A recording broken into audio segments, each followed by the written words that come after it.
This is a game-used NFL football, and there is so much going on beyond what we see.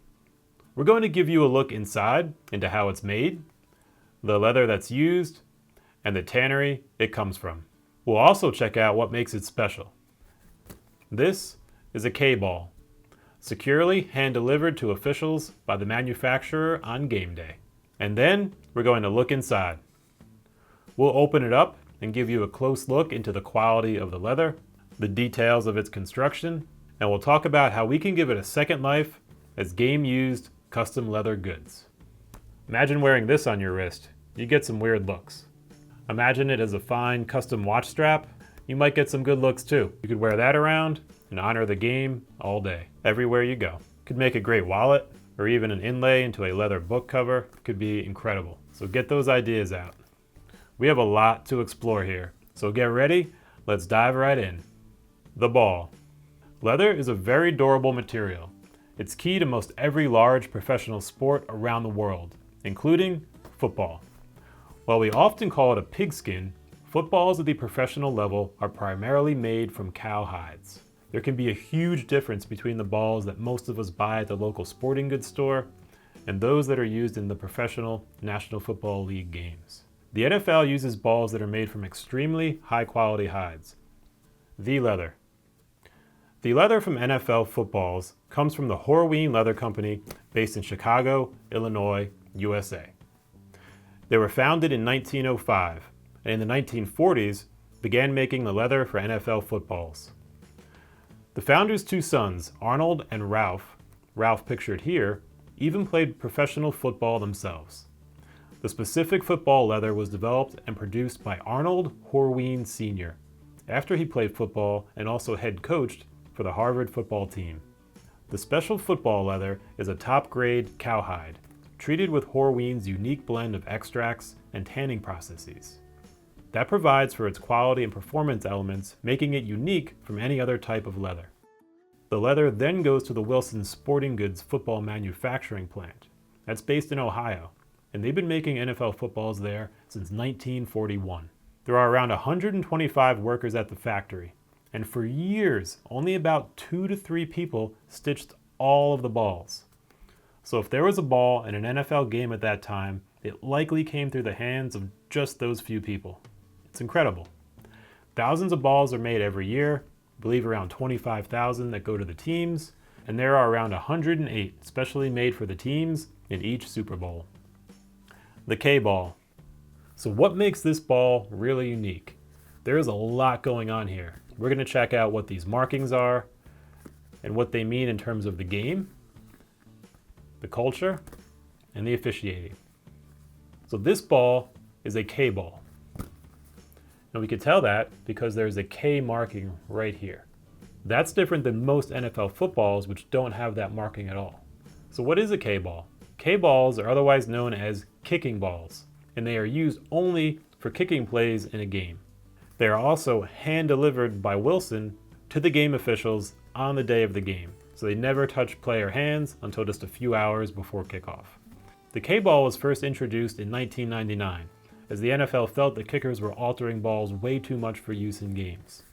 To give a little more background, each week, Wilson sends new footballs to every team for their upcoming game.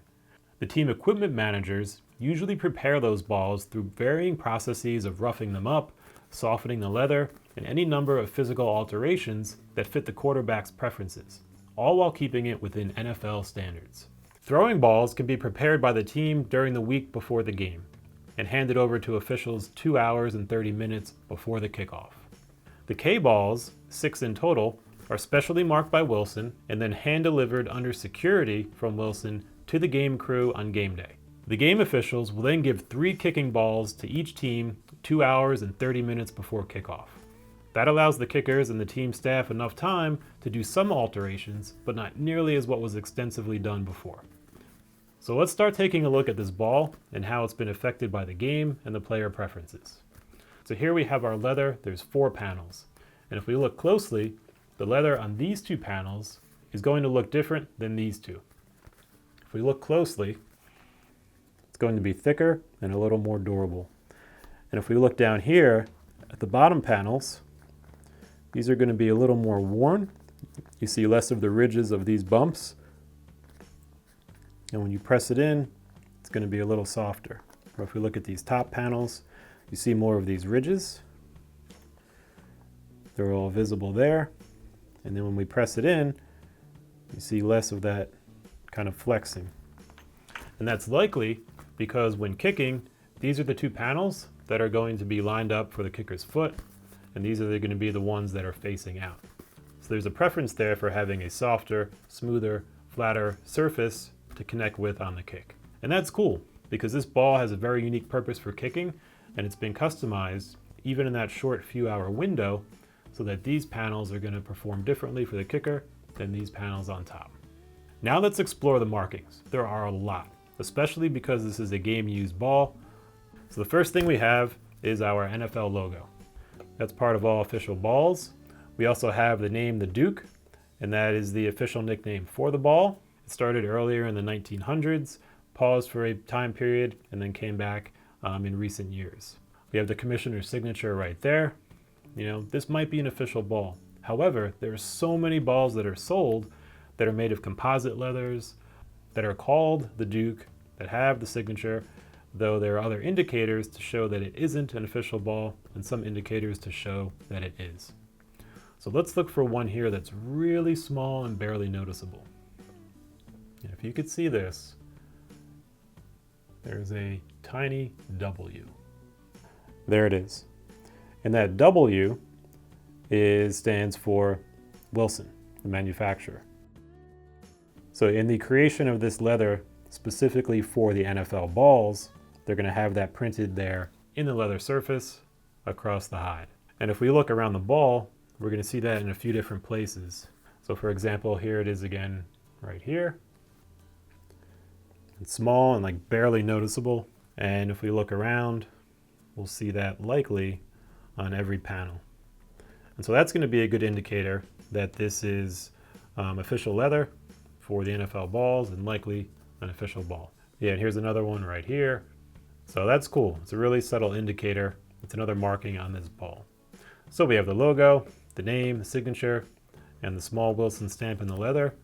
And most footballs are going to have that. So let's look a little deeper. Here we have our NFL logo on the back, conference names, league name, Wilson, made in USA. Now down here is another interesting one. This is saying contains FCC ID, and it gives an ID number and a unit number. So this ball likely has a chip in it, as more modern NFL footballs do, and that helps track the balls as well as other metrics. Generally, these turn on during game time, and the information can be accessed remotely via a connected device. So we'll be able to check that out when we open it up. All right, and it gets even better. So now we're going to look at a few key marks. So here's the K, here's the PS2, and then here's that marking number 1. Wilson specially marks these kicking balls with the K, and they also mark it with the week that the ball is used. So here we have PS-2. If it's used during the regular season, the abbreviation will be WK dash and the number of the week that it was used. For example, 3 for week 3, 12 for week 12, and so on. So what we've got here is a PS. Now what I'm not sure is if that is PS for preseason, as in preseason week 2, or if this is in the postseason week 2. It's possible they use PO for playoffs. I'm really not sure. So if you work in the league or play in the league and know what this is and can send us a note, I'd appreciate that a lot. And then next to that we have a number. This is the number 1.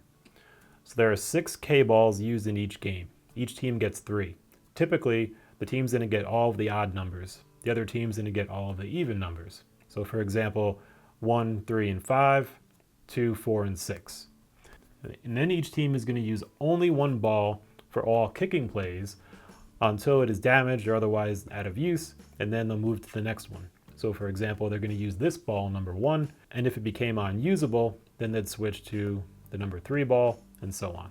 So that's really cool because this ball, being number 1, was definitely used in this game. If it had been number 3 or 5, we wouldn't be sure, but since they always use the first number in that sequence, we can be pretty confident that this was used in that game.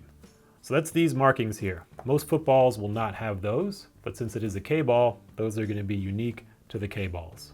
And then we've got another marking down here. It appears to be in silver marker.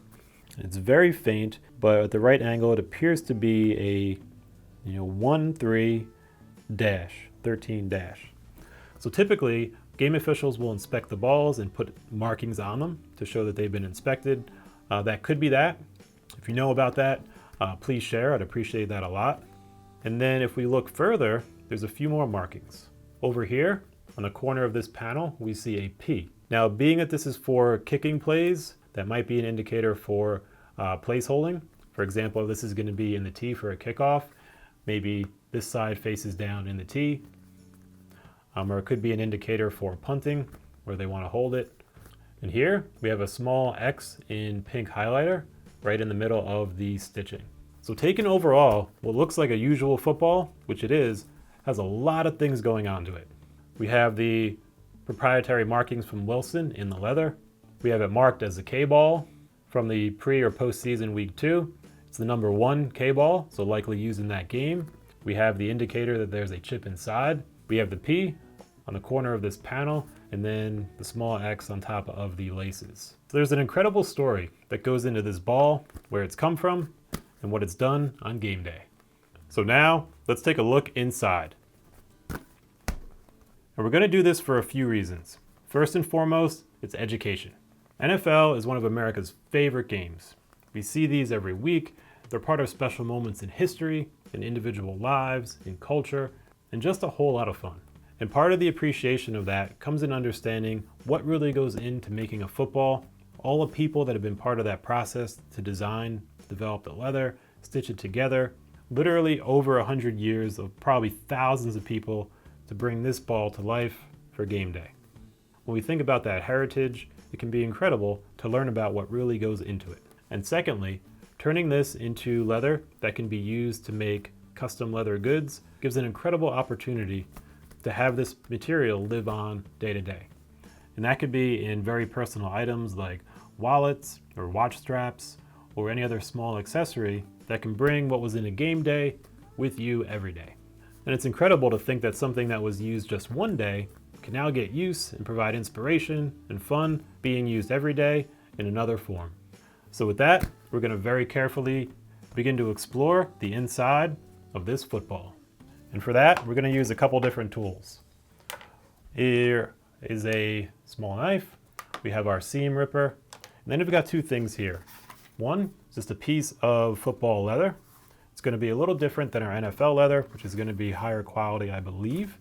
But we'll check this out and see how this compares to the leather that comes from the ball itself. And even here, when we look, it's pretty thick. And this is football leather that you could buy. Anyone could buy this from stores online.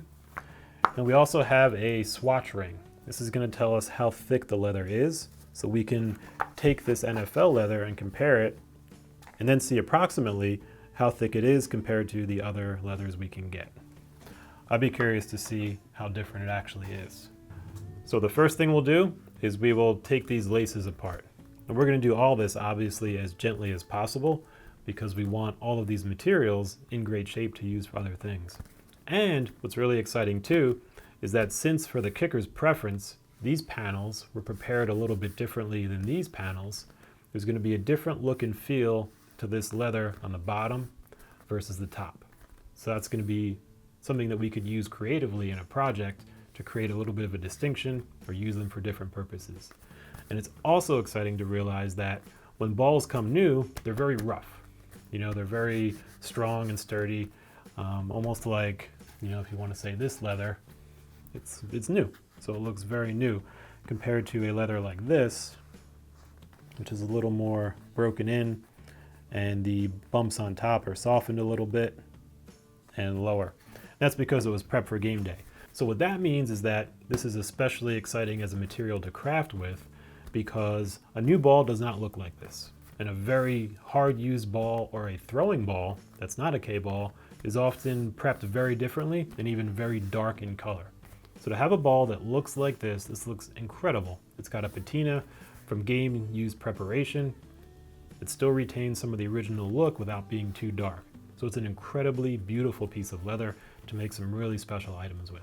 So beyond just being cool from a ball, the look and actual finish of this particular leather is especially nice as well. So I believe the lacing kind of goes in under here. We could probably begin to poke this out. And we could see here, that was just tucked underneath. And so this is all hand stitched. And there's a tool called a lacing awl that basically connects to this lacing, and they can pull it through really heavily and push it through to lace this up. But there's no end stitching, it's just tucked under the end, as you've seen. And so to continue to remove it, we'll just unlace what was laced originally.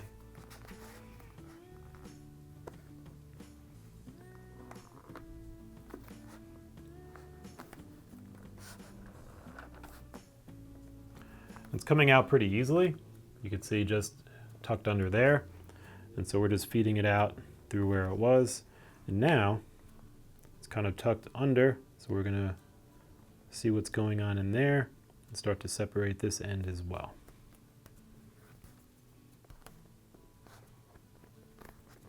So now this end we just pushed in, and this will come up and out. And then just like the first one, we'll just unlace it piece by piece.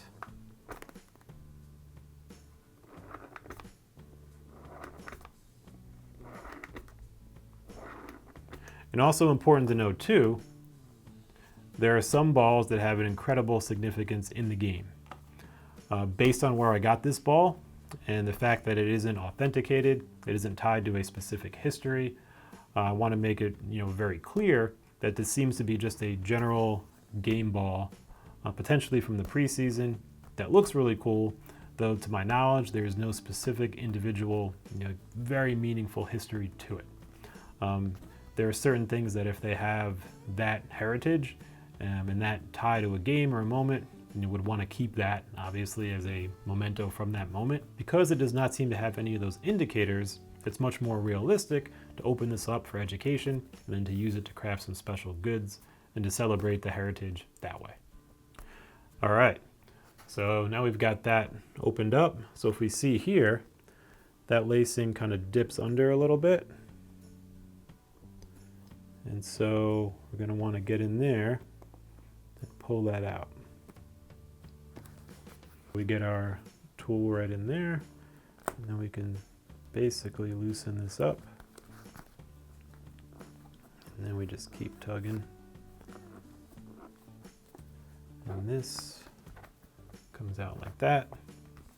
And then on our other side, we have a similar situation where if we can get our tool under here, and essentially through there, we can begin to pull on that and then get that up and out. All right, so now we've got that open there, and we could begin to see how it's going to start to feed in now across the cross lacing. So I think if we push in here and pull, yep, and then that will come out like that. And there should be similar in this one. I imagine that's going to feed right into here. So if we pull this,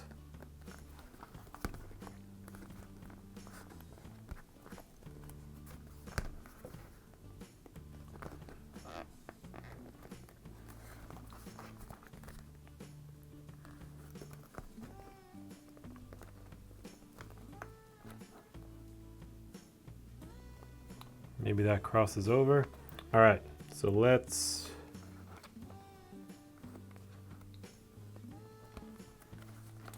could be this top one here.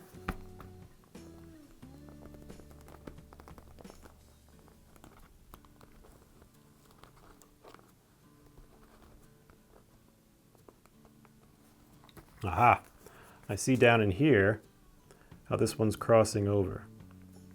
So it looks like it comes right in here And down in here, so what we'll do is let's try to get the one that's exposed.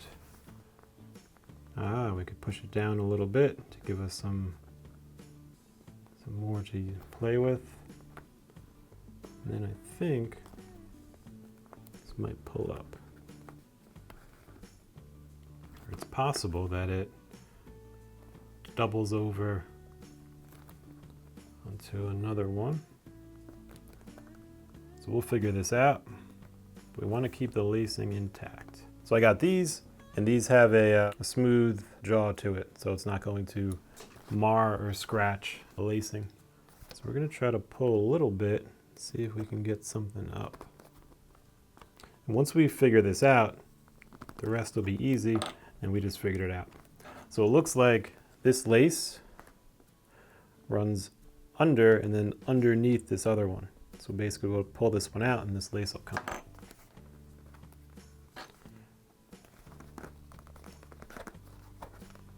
There we go. All right. And then this one looks like, if we look in, that it's going to cross over right here and kind of come out. So if we want to lift that one up,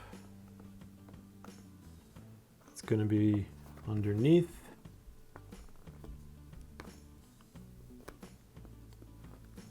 Now what I don't know yet is if that's the top or the bottom one. So we can see here, there's a lace on top of a lace. And so maybe this one runs the bottom and this one runs the top. So we'll find out shortly.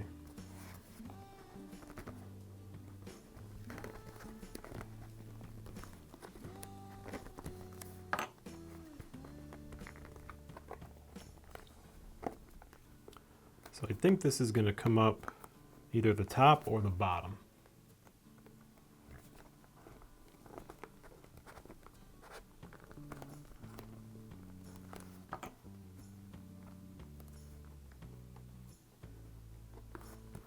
Let me try to push this in and see where it ends up.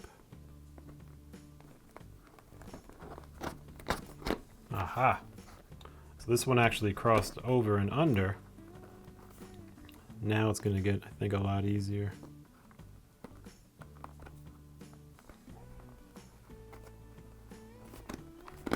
Yep, there we go.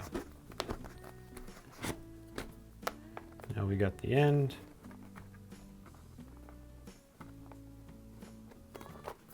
We'll just work our way through little by little. Ah, interesting. So it's actually laces over itself. So if we look here, it's pulling out and around and then basically right under itself. And we'll just keep going down like that. Feed a little bit in to get it started. Then we can pull it out. So for stitching this by hand, or lacing it by hand is more accurate, at the factory, I can see you definitely want the right tools because you're putting a lot of force to get these stitches through. Laces out. These are the laces.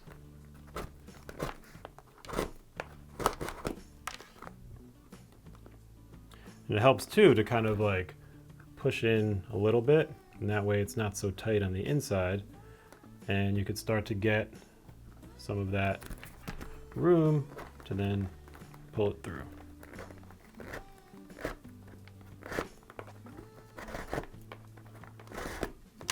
And the laces are really durable, very, very durable. We also want to be careful too, take our time, because we want to preserve all this material and use it for something. So while it'd be easy to just cut it open, it's not going to help us with what we really want to do, which is preserve and then use this for something else that's cool.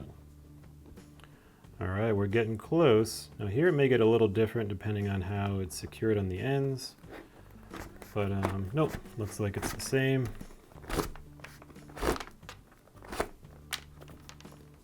And then few more to go. You can see we're working our way down.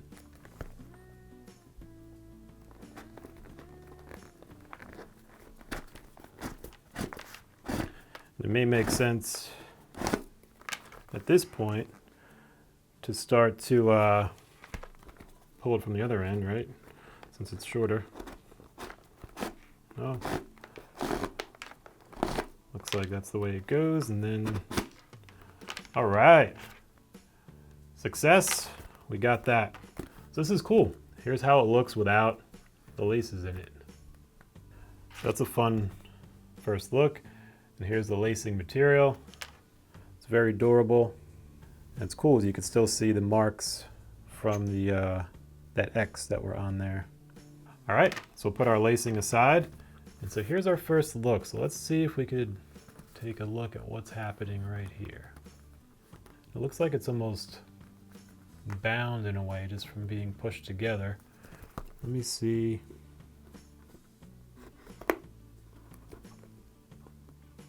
Aha! So we've got these stitches that go on the outside, and then here is another set of stitching right in here. So what we'll want to do is open that up, and that way we can get this part open. So we use our seam ripper, just a basic tool here. That's gonna open up our seams easily. I'll just kind of go through. And let's check it out. It uses an interesting, kind of like a brownish green thread. So we'll open these up.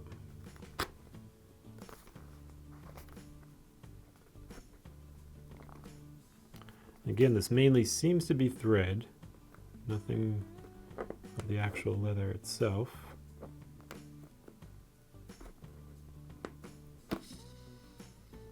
And so we've got that.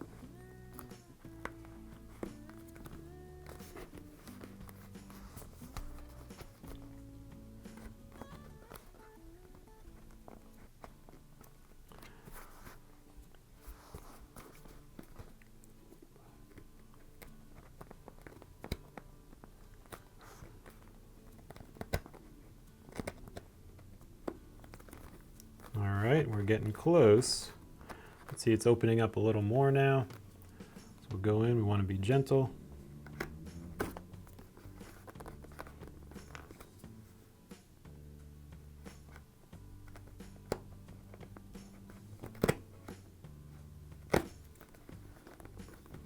Looks like we got one left. All right.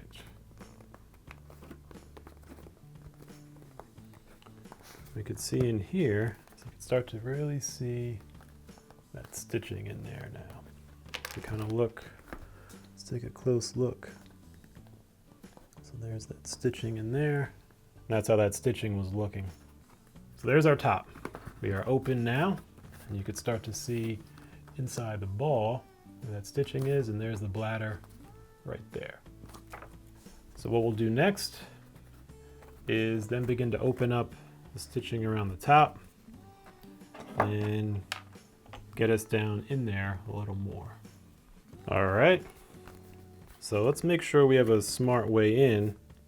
Now typically how these are sewn is like a lot of clothing, they're going to be sewn in the reverse. So this is going to be inside out, and then the stitches are done on the inside, so there's a seam inside where it's flat, the stitching goes down it, and then that's where you see all that. Then when they turn it inside out, you get this nice rounded edge because the seam is actually inside, just like in clothes. So then what they do is they turn it inside out on a special machine that kind of helps pull it, because it's really difficult because it's very dense material, obviously, and it's stitched tight. And then they push a bladder in, and then they're able to kind of do all the, fill it with the air and stitching on top. So since we're not going to be able to pull all of that out, we'll just kind of go gently from the top down, and we'll work our way through those seams. Then hopefully once we get this top part open, then we could probably take the bladder out, then turn it inside out, and make it much easier to take those seams apart.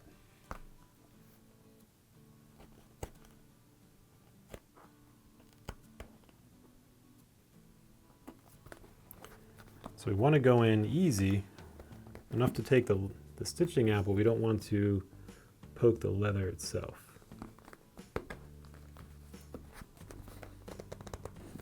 All right, that's working.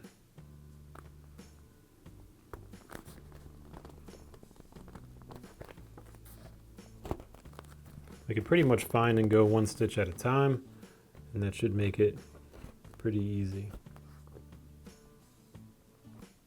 If you see, we've got the stitches coming up already. We basically just go in.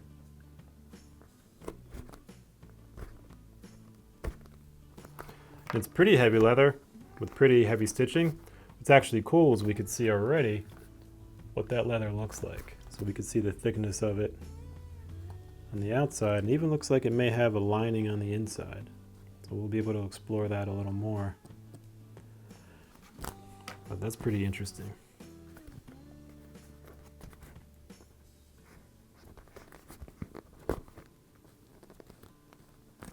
Now you can really start to see we're getting in there, you know, on the inside, right there. So it'll take a little time and a little work, but we got it.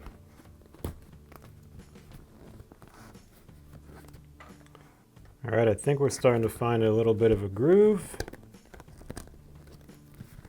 The more open it gets, the easier it goes. So now we could just go stitch by stitch.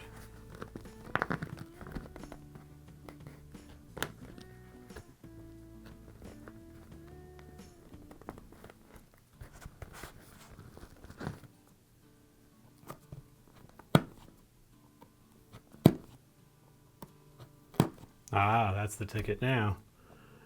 Now that we've got more room to play in there, we could just line up each stitch and go at it from this way.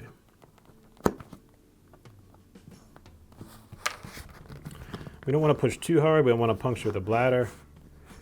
But, oh, there's even a bladder cover on top. That's cool. We'll check that out in a second. Looks almost like 28 stitches from there to there. Just a rough count.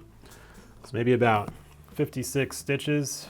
And then if we're to make that around the whole amount, actually, let's count it.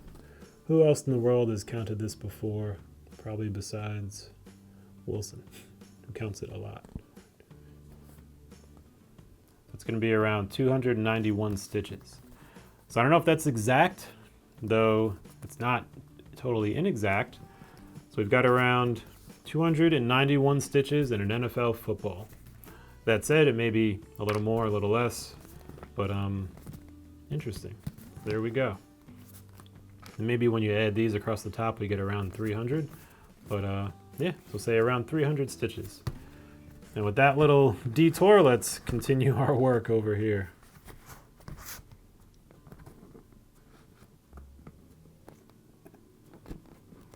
I'm obviously being very careful with pressure because you never really want to be pointing a tool at where your other hand is. And so if that's ever done, which is not recommended, be exceedingly aware of the pressure being put on here, so it's never enough to actually go through. So what I'm actually going to do, just to be smarter, is I'm going to try going this way. So we're always pushing away from ourselves. So if the tool slips, it's going essentially nowhere, which is going to be a lot safer.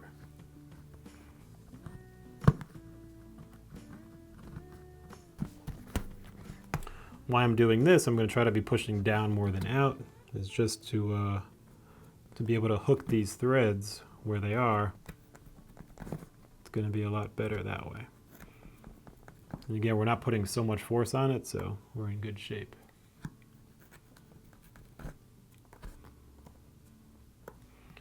All right, so we've got this open. Let's check it out. So look at that. Look at all those threads in there. So it's pretty cool. So we got our thread, the holes in there. And these are typically sewn by machine. So it's going to be a pretty easy process. And this is kind of cool too. If you see here, we have a cover over the bladder. So even that's a bit protected from the top. and we'll explore that a little more as we get in. But for now, let's repeat by doing the same thing on the other side and making this a lot easier. And I've found the trick is you kind of set in your the seam ripper behind the seam, and you can kind of just twist and turn it gently, and it'll go right through it. And then once that's in and under, it's sitting on the seam, you just kind of twist it a little bit, and it pops right up. I can pretty much guarantee you it's going to be a lot quicker to sew the football than it is to open the football. But that's all right. We are exploring for education and just a cool project.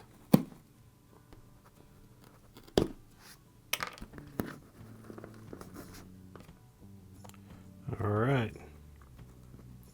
See this here. All right, so we've got that open, and now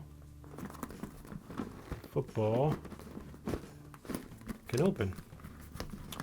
So we've got our seams there, all apart. This is pretty cool. So when we open this up, we can see a couple things going on inside. So that's interesting because this is basically attached inside there. And then down here, we've got the bladder and the ball. And then this piece on top, which is a protector from the seams to keep the bladder protected on there. And that's connected to the bladder, and the bladder itself is connected to the air hole. It seems like this is only a bladder protector, not necessarily related to the air mechanism at all. So that's cool. So now let's see if we try to take this out, what's going to happen. All right, so the bladder is out. Oh wow, that was easy. And so that air mechanism popped right out of the hole. So that's interesting. So basically this is just friction based. And if you look right here, you can see this has a little tiny lip to it. And that lip is just going to pop right into that hole, and that's going to keep it secure, especially once this is inflated, and then that'll keep it pressed up against the wall of the football, and then this lip will be out there where it can be filled with air. That's really cool. So we have our bladder here, which we could probably still fill up and throw around, which would be a pretty cool looking football. But essentially, air goes in here, fills up the bladder, and then it looks like, aha, there's two things. So here we have the bladder protector that goes under the seams. Here's going to be the air fill point, and over here is another item. And that, I believe, is the chip. Feels about the size of the chip, and I think that's where it's going to be, is right in there. So when we open this up, we've got that. So what we're going to do is we'll leave this bladder as is for now.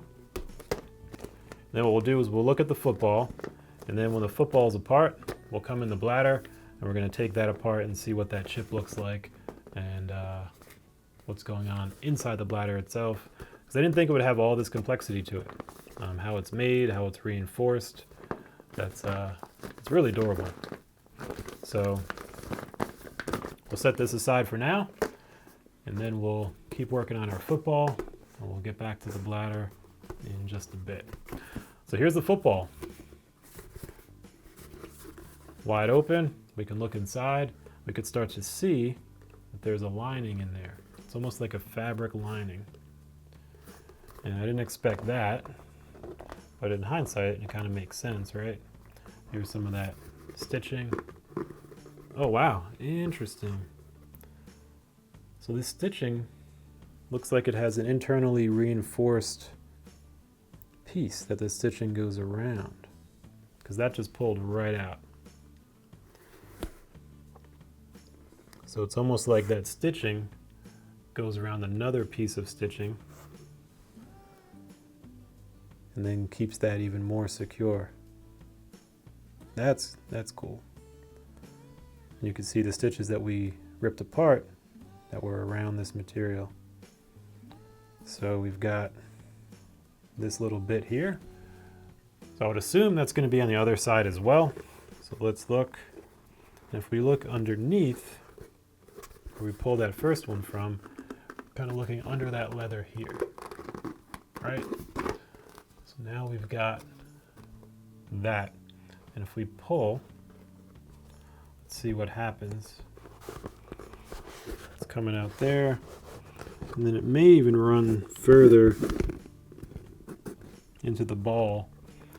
So that may run along the internal seams altogether to kind of give it yet another reinforcing point. So we'll discover that as we go. That was cool. I didn't expect to see something like that. And then here are our seams on the inside from the cross seams that hold the top together by the lacing. So we've got a couple things going on inside as well. So what we'll do, looks like we have that fabric in there. Even looks like some of the panels are numbered individually. And we have obviously reinforcing for this stitching. So let's continue taking out the panels, and then we could look at it opened up. So maybe we could do this panel here and just keep going down this line and go half, and then we could always do the other half next.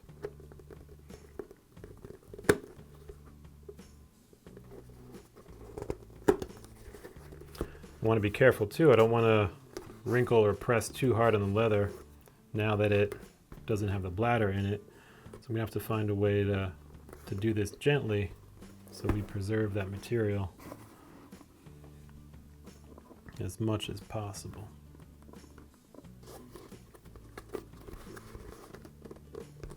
I wonder, so I'm going to try, I have a hobby knife here. I'm going to try very carefully, see if I could just run this down and reduce the pressure on those stitches. That way it won't pull on the leather itself, and maybe keep it in good shape. Oh yeah.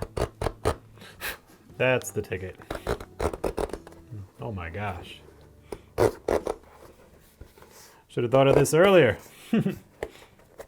Oh wow. All right. That's pretty much as easy as it goes. So, and then our stitch cuts are super clean. So now we're looking way more open.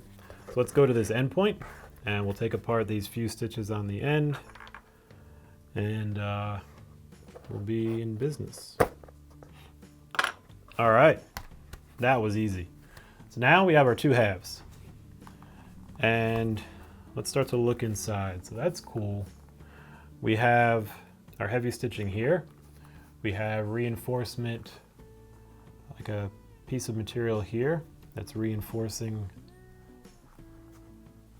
Kind of check that out right here. This material is going to be reinforcing the stitching that's sitting on top right here. And then that's all going to be sitting on top of the bladder reinforcement right here, which you could even see the impression of those reinforcing areas from in here. You can see this right here impressed upon this plastic piece right here from the pressure of when everything is tightened up and air filled. So that's interesting to see.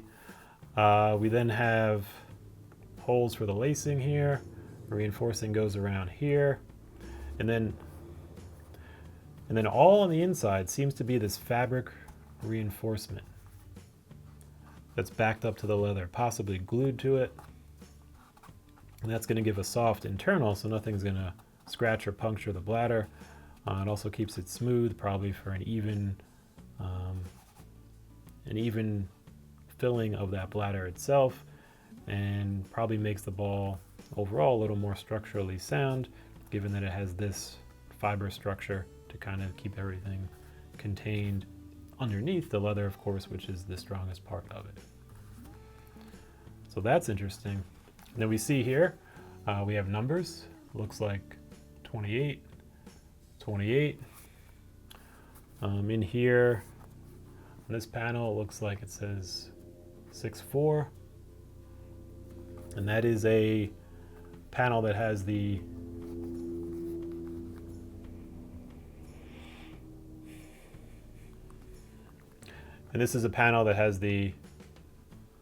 inflator element in it. So maybe those are numbered separately. So we have our panel number, and then for the unique air panels, they have a second number in there as well. And on this side, we see similar. We have 28. And then over here, also again, 28. So it appears as if each panel is numbered to match a football. So it's like a matched set. And then that's kind of cool. I mean, even like this alone could actually be cool, because now the back is flat, right? So you could essentially mount this onto something, giving it a 3D appearance up front. You know, it's half a football mounted onto a flat backer. Maybe have a picture or something above it. You know, maybe if you're a player and you had a huge play or you got an award, you know, this could be on the bottom of that award, maybe even the game ball. So you have that 3D element coming out and then a picture or something above it, kind of like, you know, even looking on a desk like this. Here's our desk, here's a picture, an award, something like that. That could be fun. It could be a cool creative design. You have the two sides to it, you know, so you could do a second one somewhere else. Who knows? A lot of creative things we could do. That's why we're doing this, to kind of be inspired by what these are, the construction, and then figure out other ways to make them exciting to experience. So here we've got our two halves of the football. Kind of look at it like that.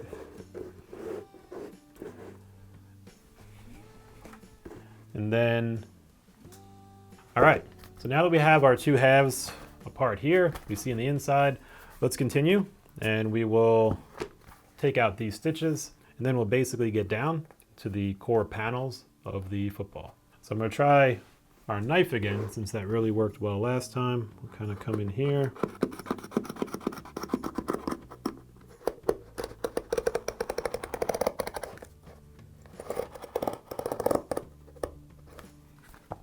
All right, I'm going to be very gentle with this. There we go. Awesome. So now we got our panels. So I'll do that to the other piece as well.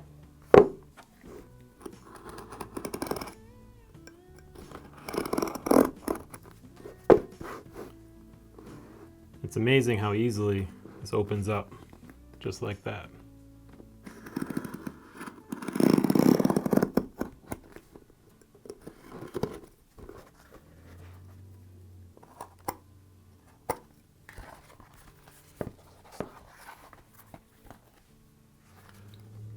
And there you go.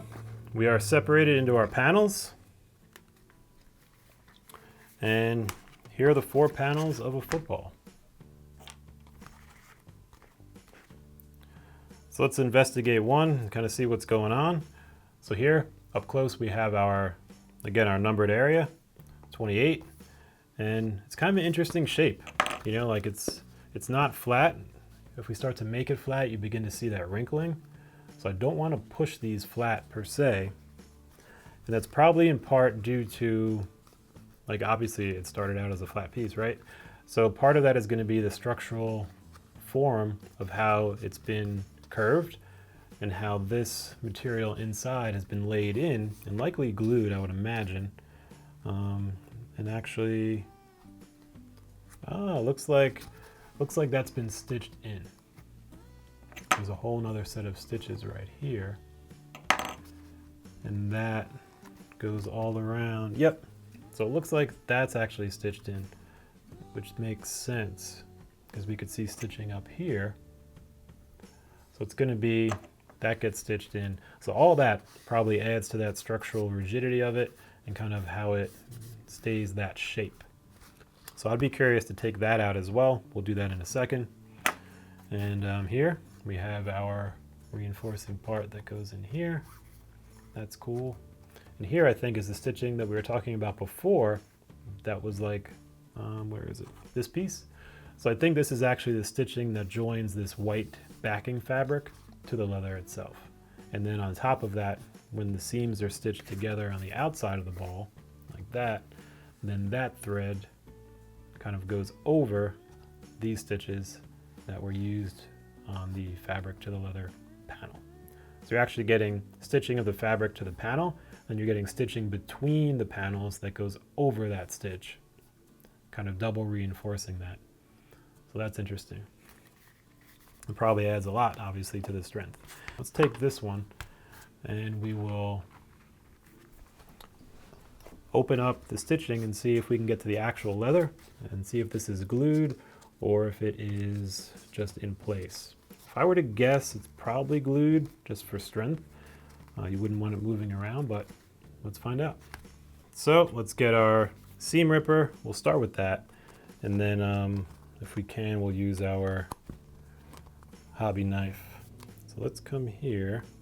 Basically, I wanted to see if this is glued on or if this is stitched on only, and then what the leather looks like underneath if we have access to it.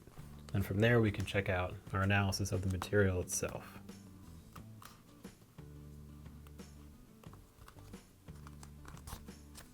So if you look here, we have kind of these stitch areas.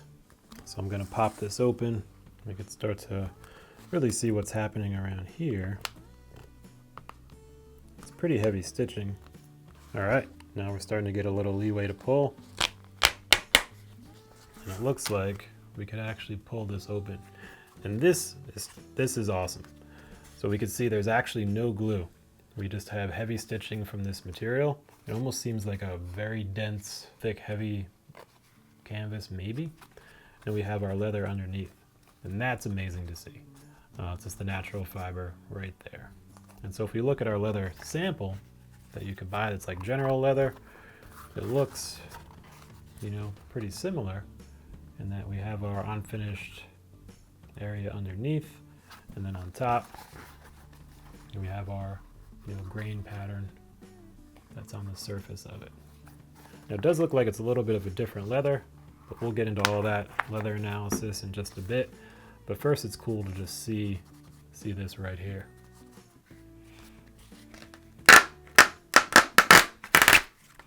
So we're going to rip these stitches off, and there we have our internal fabric material, and you can see here all that stitching. It actually looks pretty neat. And we've got that. So that's what's inside that's lining it, and this is really durable, like really, and it's pretty thick too. Like if we look at it, that's how thick it is. And when if you actually feel, and if you could see that's how thick it is from there to there. And when you feel the density of this, imagine a canvas that's probably about, I don't know, 1/16 of an inch thick maybe. It's really, really like durable. Like you're not ripping this with human hands. I don't think, unless you're super strong, then that's awesome. So yeah, so this is lining it. It looks like this has a shape to it. So how they shape that, I'm not sure, but definitely looks like it has this arc structure to it, which then is going to translate into, you know, the structure of the leather itself. So that's interesting to see. And then it's stitched all around, probably machine stitched. And then on the inside here, we have our leather. It actually looks like a canoe. Little leather canoe. And when you think about it, because it's probably water resistant, you could actually use this as a canoe. If you're very small, if you could fit, then you're in luck. If you find some footballs, then you could probably canoe on the lake. But you have to be like 2 inches tall. Anyway, here is the inside. And this is fun to check out. So we've got the inner material here. We have the outside layer, obviously, that we're familiar with. And the inside is the unfinished. This is the raw side. They're also referred to as the flesh side of leather. And you can see those fibers in there. And it's cool because you can begin to see the fiber composition and the density. And it's almost a little bit like suede, you know, or a nubuck more likely, where you can move your finger over it and it moves those fibers so they react differently to the light. And you could actually see that right in there. So this refers to probably a pretty quality tanning process, as would be expected for a football, and also a softer inside layer that's also going to rest well against this material and then over the bladder. So it's going to be a relatively soft inside of everything for the ball. Obviously, the leather is going to start as a flat piece, so to be able to take on this form and structure and then maintain it, there's probably some step in the manufacturing process that's going to press on this panel with heat, maybe moisture, and then let it dry, and then it'll take this form more naturally after that technique is applied. So that's amazing. Here's our leather. We have the outside, we have the inside, and here's the liner for it. So let's do a little bit of a leather analysis. So we're going to check on a couple different things. One is we're going to look at how it compares to our sample that all of us could just buy online, and then we're going to look at how thick it is using our thickness ring. So first off, let's compare it to our purchasable sample. So here's our purchasable one. We have kind of a bumpy texture on it. We have the flesh side, the underside, the raw side. It's called a few different things below it. And then we've got our thickness here.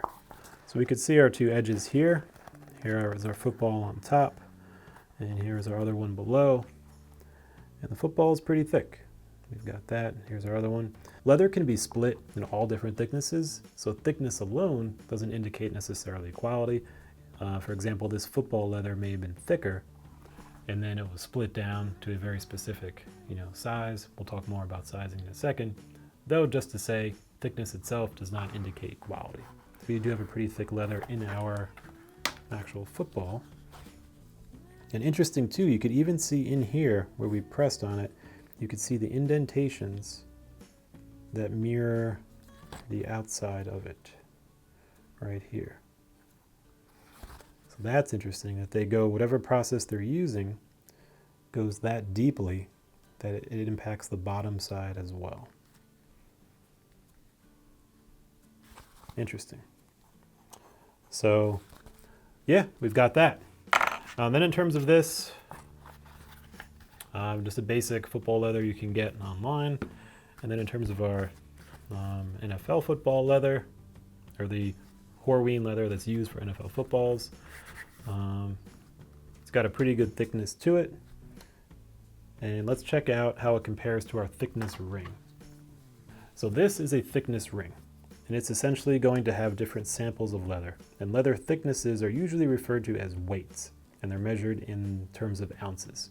So without getting too far, what this means is we'll be able to take our sample ring here and then tell you around what thickness this leather is or what weight. So here, we'll take our sample ring, and what we'll try to do is find a thickness that matches up to this. So looking here at the weird angle that we need because of the seam on the edge, it looks like we're around a 4 to 5 ounce leather. So it looks like we're around a 4 to 5 ounce as a match. You can kind of see the thicknesses combined there. And so this is a 4 to 5 ounce. And leather in general, again, without getting too far into the weights, it's sold in between numbers, 4 to 5, 5 to 6, 6 to 7, because hides are natural substances, and they're not going to be perfectly the same height across the entire hide, just due to natural differences. So they're usually going to be sold in between numbers, 4 to 5, 5 to 6, 6 to 7, etc. So here we have a 4 to 5, and that's going to be an interesting number just to know. I'm curious, so leather used in footballs is around a 4 to 5 ounce leather. And if we look at our sample here that we can buy online, probably about a 5 to 6. So it's going to be a little bit heavier than what we're seeing in the actual leather used in the footballs. Still cool leather, quality. So now let's check out the sensor. So that was a fun surprise. I wasn't expecting to have that in there. Not exactly sure of the year of manufacture of this. I believe they started testing with sensors around 2016, but I'm not sure if they had them all in at that point or what. But anyway, let's open this up and see what that sensor looks like and get a little more exploring into it. So it looks like we've got a multi-layered bladder. I'm not sure of the exact materials. It feels plasticky, but that could certainly relate to a lot of things. And if we look here, I could almost pinch and move the two layers. So it looks like there's a clear layer. It's probably, if I were to guess, somewhat puncture resistant. And that is over a dark internal layer that's probably the actual bladder. So we've got, this protective layer on top by the seams. Then we have a clear, likely puncture resistant layer in there. And then inside we have the black layer, that's the bladder. And who knows, there might be more that we don't see yet. So that kind of comprises that. It looks like it's made in two halves. Those two halves are joined by a seam right here. Probably heat sealed. So what we'll do in terms of getting in there, we'll leave this flap on here. No need to pull that off. We'll leave the air filling part, we'll leave the air part over there alone. We'll probably start to come in at a seam right around here.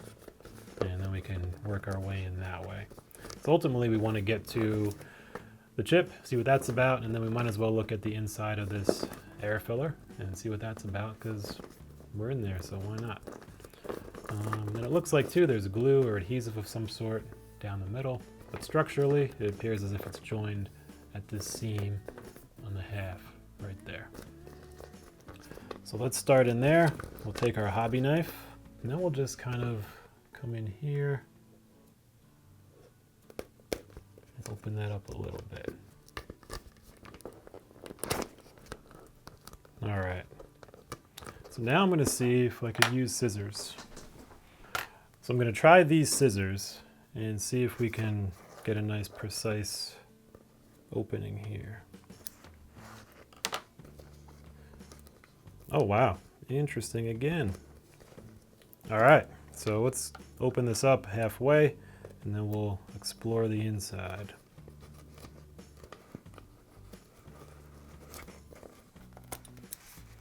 All right, there we go. So this is interesting because we had noticed before that there were these two layers, right?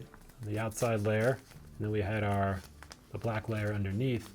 On the inside, there's another layer of that clear material.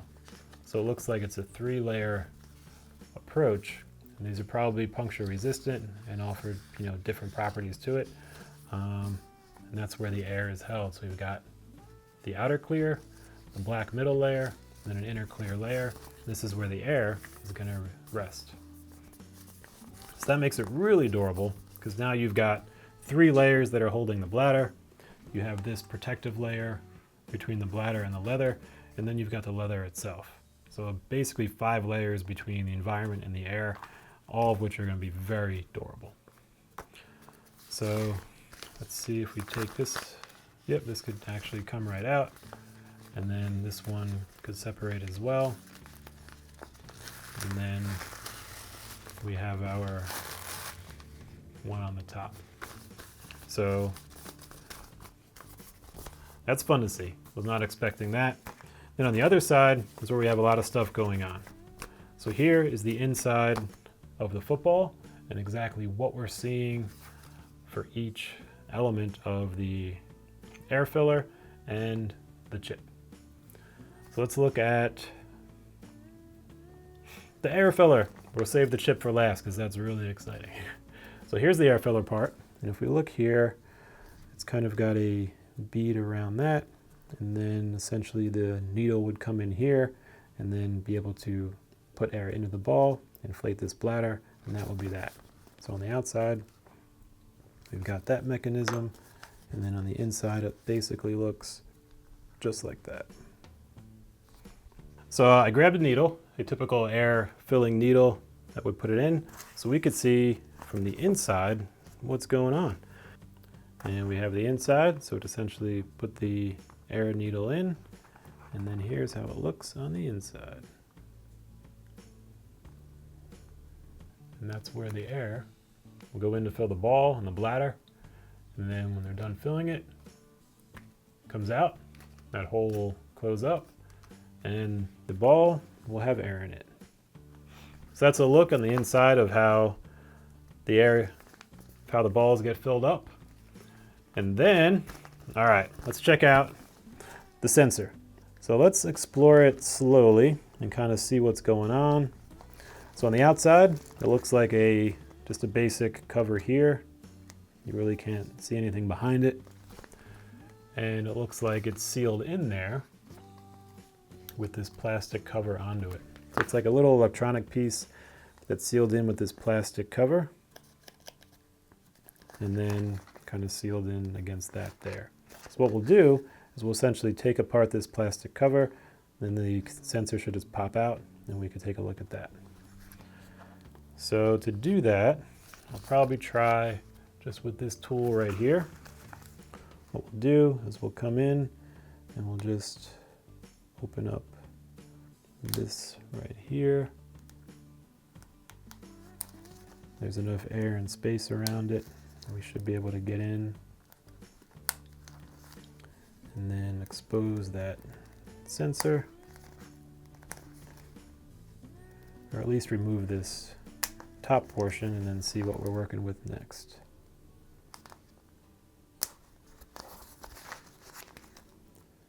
And we'll just kind of work our way around. So it looks like this plastic piece is removed all around. Let's try to pull it up. Aha! And it pops right off. There's this little bit over there. So what we'll do next is check out this sensor. So it doesn't look like it just pops right out. Looks like it's connected some way. So the sensor looks like it's attached still further somehow.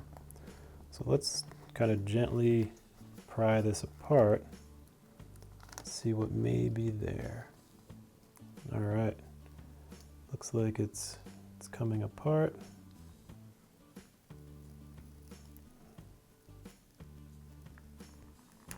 Aha. So it looks like it's attached, yep, via this adhesive disc. It also has the FCC ID and other information there under it. So it looks like this whole unit probably comes as a pre-configured unit with that ID, this chip in the cover, and that probably then goes in the manufacturing process and then is attached via this seal over here.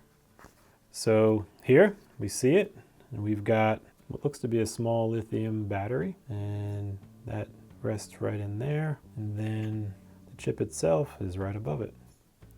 So we have the components, and then it looks like over here, maybe this is an antenna on top. This is a metal piece, and yeah, it's possible that functions as some sort of an antenna or a protective element to it, even though it's on the inside, so it doesn't puncture anything. So yeah, that's the chip inside of an NFL football. So here we have all the pieces in the football. We have the sensor itself, we have the bladder and those elements, and most importantly, we have our leather.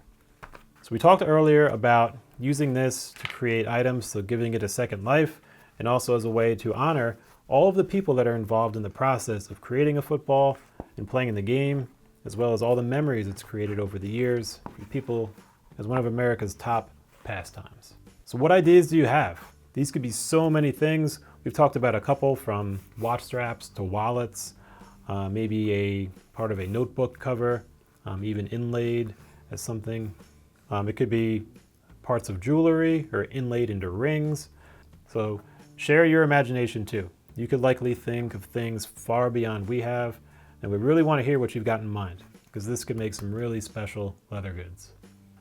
And with that, we could also honor the heritage of football and all that goes into making the leather itself, and then the footballs that get used on game day. We've got our individual panels here, some writing there. On this panel, we have our K-ball with the week that it's in, the number that it is. I think we have some official markings down here. We also have our P marking over here. This panel has the logo, the commissioner's signature. the name the Duke, and of course the manufacturer Wilson, along with our lacing on top.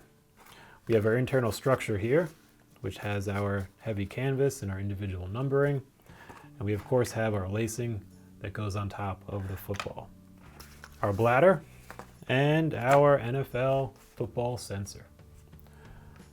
So there's a lot that goes into making footballs. It's been really fun checking this out. A lot of exploring and surprises along the way, as is often the case with anything creative. We have an idea in mind, we start to explore, and we learn more as we go. Just as we do in the game of football, and just as we do in the things that support the game of football, including this leather. So if you enjoyed this, please share. If you have questions, let us know. If you know what the PS stands for on here, please share, as well as if you know about what any of the other markings mean, such as the marking down here or the P on the corner here. I'm so curious what those are. So that is what is inside an NFL football. And there you have it. Until next time.